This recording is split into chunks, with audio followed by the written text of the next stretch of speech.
Welcome back to Math Mini Lessons. In this lesson, we're going to use models to represent equations to figure out the unknown quantity. Hit pause to read the criteria for success. These are the 4 things that you should look for me doing. Look to see how I demonstrate them in my work.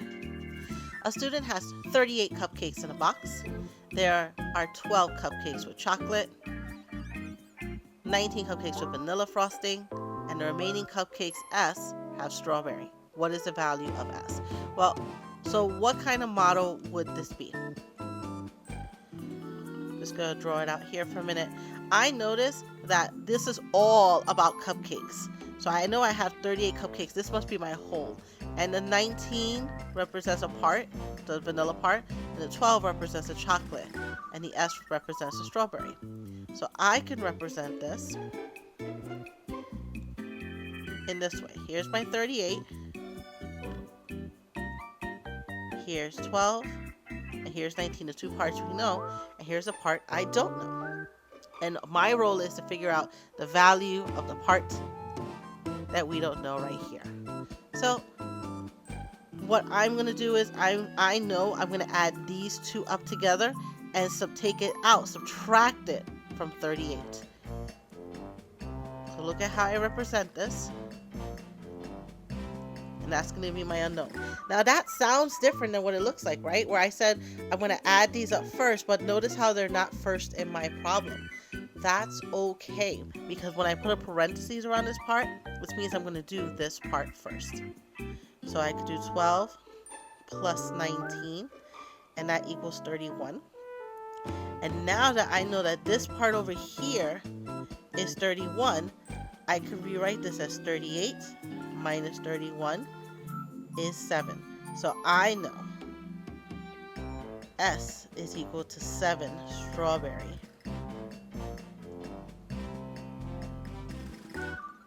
cupcakes. And you could even test it out and see if that's true. Is 19 plus 12 plus 7 equal to 38? Well, 2 plus 9 is 11. 11 plus 7 is 18. And 1 plus 1 plus 1 is 3. Yep, it does equal 38. So this one works really well. This one was a part unknown, and our strategy worked. Hit pause and jot this down into your notes. Let's try the second example. A bake sale has 3 cakes as shown below for sale.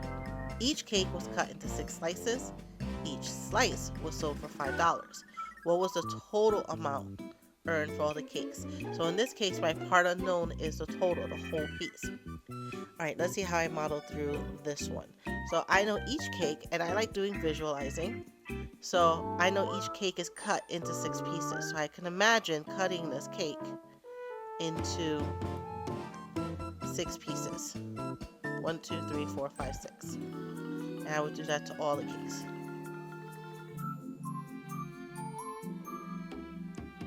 And I know each slice of cake is worth $5. So you could just represent it this way. So what's really happening in the problem? I could just count all of these. But I want to push myself to try and represent this as a number sentence. So I know each cake is cut into 6 slices.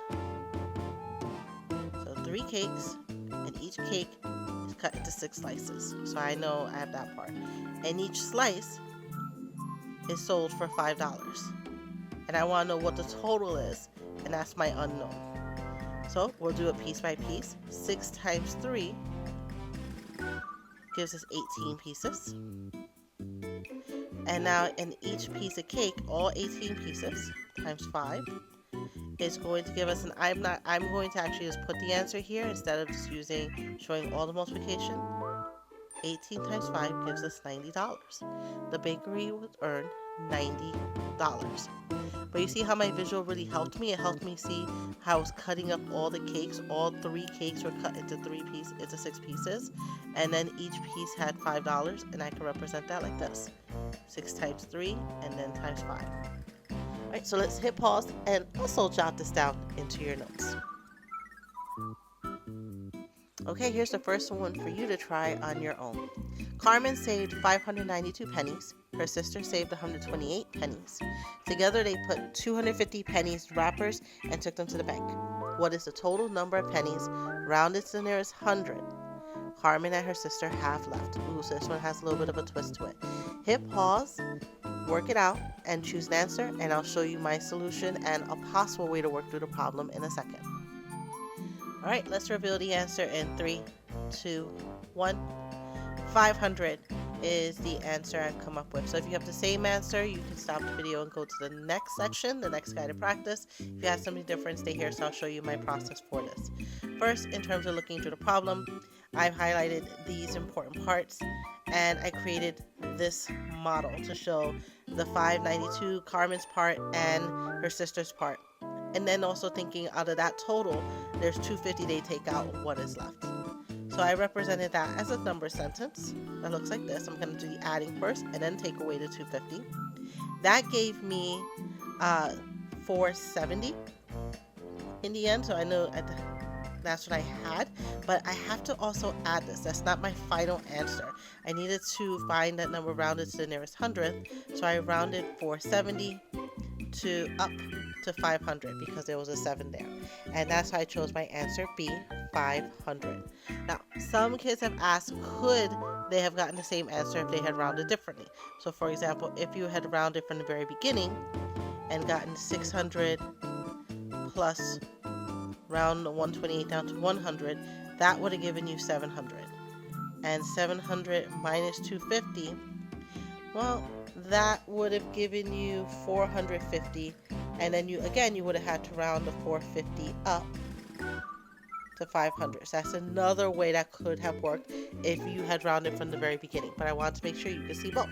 Alright, if you had a different answer and you're still on this part of the video, take a moment, hit pause, and see where we had differences in our work. Let's go into our last guided practice. I'll read it for you, you'll hit pause and work out the problem.